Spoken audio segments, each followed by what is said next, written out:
जगभरातील भक्तांचं श्रद्धास्थान असलेले श्री साईबाबा यांच्या दर्शनामात्राने भक्तांमध्ये ऊर्जा संचारते आणि या ऊर्जेचं उगमस्थान म्हणजे साईंची पुण्यनगरी शिर्डी।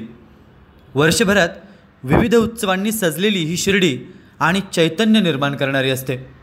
आता श्री साईबाबा मंदिरात गुढीपाडवा अर्थात मराठी नववर्षानिमित्त विविध धार्मिक कार्यक्रम पार पडले आहेत। या नववर्षानिमित्त साई मंदिरात सुंदर फुलांची सजावट करण्यात आली आहे।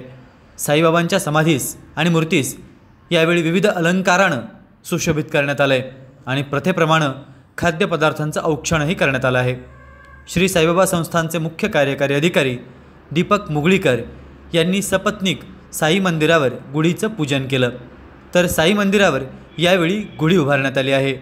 मुगळीकर यांनी यावेळी साई मंदिरात साईंचं दर्शन घेऊन नूतन वर्षानिमित्त साई भक्तांना शुभेच्छा दिल्या आहेत।